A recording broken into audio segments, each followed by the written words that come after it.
Là, on a discuté de ton expérience de mort imminente. Il y a aussi un autre monde, c'est le monde onirique, le monde des rêves. Quelle est ton approche de ça dans ta vie personnelle? Est-ce que... Alors, écoute, moi j'ai jamais eu de problème de sommeil. Moi c'est toujours un moment très agréable parce que voilà, c'est un moment cocon. Même bon, c'est vrai qu'à l'hôpital par exemple c'est autre chose parce que tu es dans des services par exemple en réanimation, tu es entouré de machines qui font beaucoup de bruit. Je crois que c'est volontaire pour pas que les personnes sombrent dans le coma ou glissent, d'être toujours entouré de bruit. Donc ça c'était assez pénible. J'ai mis du temps, j'ai mis plusieurs mois à retrouver mon sommeil. Mais à part ça, le monde des rêves, je fais jamais de rêves. Tu sais, de lapin bleu qui flotte, qui flotte entre les nuages. Moi, c'est toujours très clair en fait. Et du coup, quand j'ai quelque chose quelque chose à faire ou une réponse qui est en suspens, ça arrive tout le temps dans mes rêves. Ça arrive. C'est très clair, c'est très concret, si tu veux. Et comment je l'ai... Et tu poses la question avant de dormir ou... Parfois ça arrive, ouais. Okay. Avant de dormir, parce que moi j'ai des journées quand même assez remplies, j'ai une nature assez active. Ouais. Même si j'aime ne rien faire, mais c'est un peu trop rare à mon goût. Mais voilà, les journées sont souvent actives. Et le moment du sommeil, oui, je peux poser des questions avant de m'endormir. Voilà, c'est souvent des moments où je suis plus calme, plus posée, au chaud souvent. Ou alors, ça peut être dans la journée une préoccupation. Et après, dans ton rêve? Et après, dans mon rêve, ça se libère un peu, ça prend forme, des réponses émergent. Et c'est toujours très clair. Et du coup, assez vite, je prends note. Et c'est comme un muscle en fait. Plus tu prends note, tu as ton petit carnet de rêve, tu peux l'avoir juste à côté de toi. Ou pour les personnes, moi ça m'arrive rarement, mais quand ça m'arrive de me réveiller en pleine nuit et que vraiment je sens qu'il y a quelque chose que je dois... Voilà, tu l'écris. Et après ça devient comme un automatisme. Tu vois. Et pour les abonnés, on peut expliquer que c'est comme un entraînement. Plus tu vas apprendre à écrire, plus ça va venir. C'est comme un muscle en fait. Plus tu le rends automatique et puis ça prend forme. Peut-être que au début ça peut être juste une sensation, une couleur, j'en sais rien, juste un mot peut-être. Et après au fur et à mesure ça devient plus condensé, c'est plus concret, plus parlant. Moi ça l'a été assez vite, tu vois. Moi je sais, et puis je me réveille souvent tout de suite après. Tu vois, organise-toi comme... Enfin, c'est presque mon agenda. Je dis, c'est presque mon agenda. Tu sais, ma to-do list, presque. Tu vois, c'est très concret. Et puis, hop, je me réveille et je sais qu'il y a quelque chose à faire. Parfois, je le fais pas. Parfois, je laisse... et après, ça revient. Si je le fais pas, ça revient. Ouais. C'est pas systématique, tu vois. C'est pas tous les jours, je me réveille et puis j'ai mon truc comme ça. C'est au gré des questionnements. Mais quand tu sens que c'est mûr, que les particules sont prêtes pour se condenser et devenir réalité, ça se délivre comme ça, assez souvent chez moi. Et tu peux avoir une sorte de dialogue avec ton inconscient, où il y a aussi des rêves lucides. Ça, tu l'expérimentes aussi? Ouais, écoute, tu vois, c'est comme quand t'as pas d'interférence en fait, ça coule. T'as pas d'interférence, c'est-à-dire que t'interprètes pas ce qui se passe en fait. Tu le reçois, ouais. Tu l'interprètes pas. Et puis, comme t'es dans un état modifié, enfin t'es dans cet état de détente aussi. Cet état modifié de conscience, j'imagine, c'est comme ça qu'on l'appelle, ouais. Ça arrive sans filtre.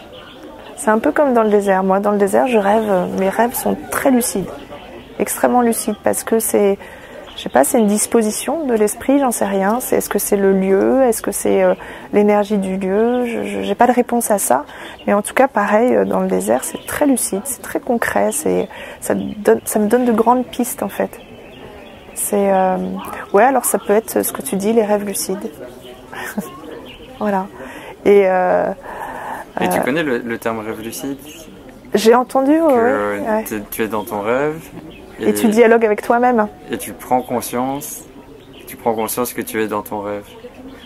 Oui, dans ce cas-là, ça arrive presque au moins une fois à chaque personne, mais des fois on l'oublie. Toi, tu as... Ah non, moi, justement, j'ai le souvenir, en fait. J'ai le souvenir de ça. Ouais. J'ai vraiment le souvenir, même si c'est quelque chose un rêve qui a eu lieu il y a longtemps, même avant de me faire opérer. J'avais vu, j'ai rêvé que le désert serait un lieu de convalescence pour moi. Que plutôt dans cette période de l'année, j'y retournerais pour être en convalescence. Et je connaissais déjà le désert, mais là, avec cette ambiance-là, la convalescence, et j'avais aucune idée que j'allais me faire opérer. Tu vois ? J'avais aucune idée de ça. Et on peut parler un peu des voyages aussi ? Oui, bien sûr. Donc ça fait quelques années. Moi, j'ai toujours voyagé en fait. J'ai toujours aimé le voyage, le goût du voyage, la disposition que tu te mets quand tu es. Tu te mets à disposition, tu te mets vraiment en état d'observation quand tu es voyageur. Tu vois, tu t'es pas en terre inconnue, donc tu es vraiment en observation. Tu es en réception en fait. C'est ce qu'on disait. C'est beaucoup plus difficile de recevoir que de donner, à mon sens. Et dans le massage, c'est pareil. Tu vois, je forme beaucoup de personnes qui se présentent en disant qu'elles aiment donner, elles aiment beaucoup donner, et c'est tout de suite après que je leur dis quelle est votre disposition à recevoir, parce que c'est exactement la même chose. Mais quand tu as plein d'interférences, quand même ton corps est verrouillé, tes épaules, tes coudes, tes chevilles, tes poignets, tu vois, que c'est verrouillé dans ton corps, et ben, tu vois, ça manque de fluidité, donc ce que tu reçois, tu peux pas le donner avec voilà, ça ne coule pas. Et donc les voyages, ça m'a mis dans cette disposition-là. Et puis ça fait quelques années que j'organise aussi des séjours dans le désert. Et ça, c'est arrivé comme ça, vraiment naturellement. Voilà, pareil, je pense que j'ai retrouvé aussi beaucoup de points communs dans ma culture, dans la culture du désert, ma culture du Laos. La simplicité. La simplicité, vraiment la simplicité. C'est tout se partage autour d'un repas où voilà, on commence ici, le rituel c'est le thé. En Asie c'est pareil, et les repas cuisinés ensemble, le feu, manger ensemble. Tu racontes, tu prends des nouvelles des uns des autres. Voilà, autour du feu, tout se fait à ce moment-là, autour du repas, autour de la simplicité. Le désert se suffit à lui-même. T'as pas besoin d'apporter plus de folklore en plus. Il se suffit vraiment à lui-même, et puis il t'apporte les réponses, parfois sans filtre, parce que on est tributaire de la nature. C'est rude, la vie. C'est direct, hein. C'est rude, comme parfois, tu sais, le vent, quand tu es en pleine tempête de sable, ça tape direct dans le système nerveux, tu vois. Si tu es en résistance, tu pètes un câble. Ça apprend l'accueil aussi. Ça apprend pleinement. Et puis, ce qu'on disait, tu vois, c'est aussi accepter l'ombre et la lumière. Quand le soleil dans le désert est à son paroxysme, la meilleure façon de s'en protéger, parce qu'on se protège de la lumière comme ça, c'est l'ombre. Et donc ça t'apprend aussi que ton ombre, ta lumière, c'est la même chose. C'est pas, il n'y a pas de résistance à avoir par rapport à ça. Le sublime et l'exécrable, c'est indissociable. Et l'extraordinaire, il existe parce que l'ordinaire existe. Voilà. Tout ça, c'est ça. Tout ça, c'est ce que j'ai compris dans le désert. Et puis c'est aussi aimer accueillir, en fait. Accueillir les gens, tu vois. Les personnes qui viennent dans le désert sont un peu, parfois, te font confiance parce qu'elles n'ont pas de repères, elles ne connaissent pas. Et puis il y a des peurs aussi qui peuvent émerger et surgir dans un lieu où tu n'as pas de repères, tu n'as pas de réseau, tu peux pas si facilement joindre tes proches, avec qui je vais atterrir. C'est déroutant tout ça. Et donc c'est d'être aussi bien confiant dans ce que tu fais, même quand tu marches dans les airs. De quelle manière tu peux te repérer pour voilà, être quelqu'un qui mène la marche et qui donne confiance aux autres. Parce que toi, tu Tu as été chercher en toi la confiance pour mettre un pas devant l'autre. Alors, ça ne veut pas dire que je suis une experte, j'ai tout à apprendre. Moi, si je suis dans le désert, c'est parce qu'il y a les nomades, il y a les gens des gens du désert, c'est comme moi aussi. Voilà, qui sans eux, on peut rien faire. Moi, je sais pas boire, je sais pas manger sans eux. Voilà, donc c'est les remercier pour ça. C'est tous ensemble, en fait. C'est vraiment tous ensemble. C'est une équipe. C'est une équipe, voilà. C'est une famille. On est tous ensemble sous le même ciel, autour du même feu, pour rendre l'expérience unique, en fait. Et la magie aussi du ciel étoilé, la Voie lactée. C'est indescriptible quand tu l'as pas vécu. C'est indescriptible. Tu te sens enveloppé, en fait. Tu te sens enveloppé, tu te sens super vivant, tu sens, il y a une espèce de, comment dirais-je, de gravité. Tu sais, tu sens la gravité dans le sol du désert quand tu marches. Tu vois, puis les animaux, moi j'ai aussi regardé les animaux complètement impassibles, les dromadaires dans une tempête. Tu es obligé de faire l'écologie de tes efforts pour que ça passe, parce que si tu es en résistance, mais tu pètes complètement un câble. Ah, ils bougent pas. Ils bougent pas. Impassible, stoïque. Donc voilà ce que ça m'a appris. Puis j'ai encore plein de choses à apprendre. Comme je te disais, moi, sans les nomades, je sais pas vivre, je sais pas boire, je sais pas manger. Quoique, tu vois, au fur et à mesure, dans la nuit, il y a ta vision nocturne qui s'affine. Tu t'apprends à écouter autrement. Tes sens s'affinent aussi autrement. En tout cas, j'aime beaucoup ton état d'esprit, ton énergie. Merci. Ça fait plaisir. Merci d'échanger. Tu auras un message pour nos abonnés, quelque chose qui tient à cœur, que tu as envie de partager?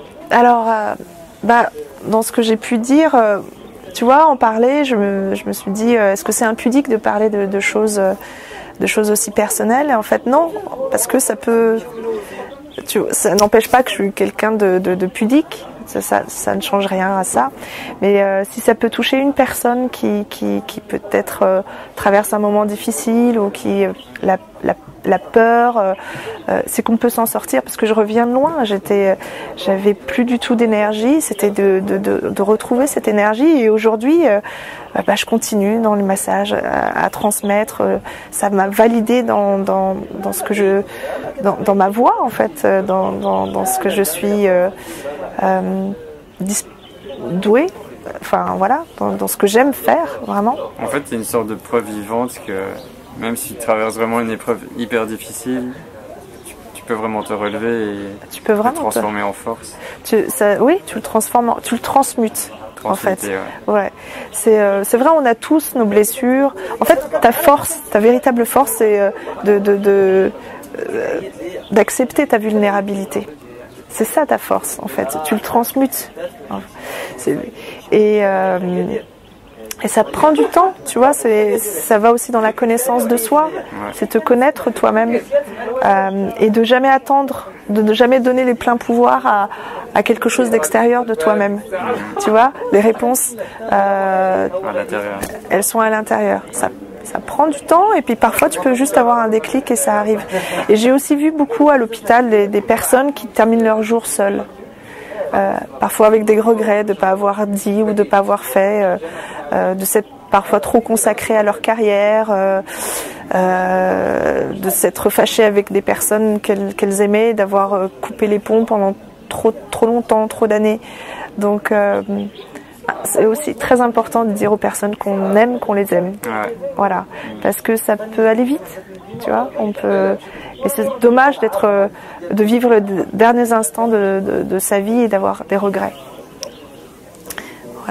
Voilà. Merci beaucoup. Merci. On peut te trouver sur Internet. Oui, alors je vais refaire un site sur les voyages, et puis j'ai aussi pendant ma convalescence créé une collection pour femmes de vêtements équitables, mais sinon sur cantali.com. Voilà, le lien en description. Je mettrai le lien. Cantali.com, un petit peu mes actualités. J'écris aussi beaucoup. J'ai quelques textes que j'ai pu écrire. Mais tout ça en 2018, je vais un peu le ranimer, parce que et ça me tient à cœur. Et puis voilà, on a tous voilà, des idées, des choses à manifester, des rêves. C'est bien d'avoir des rêves, mais c'est encore mieux quand ils deviennent réalité. Et donc ça, c'est vraiment possible. Parce que moi, on me donnait 95% de mortalité. Voilà, de pas s'arrêter voilà, de pas s'arrêter à ça. Tout est possible. Tout est possible. Vraiment, tout est possible. Et j'y crois. Hein. La preuve, je suis là. Et c'est pas fini encore. Merci beaucoup. Merci. Allez. Merci Stéphane. Et puis on va faire une belle vidéo. Ouais. Et puis peut-être qu'on se retrouvera, je sais pas, ici ou ailleurs pour un voyage. On verra. Avec plaisir.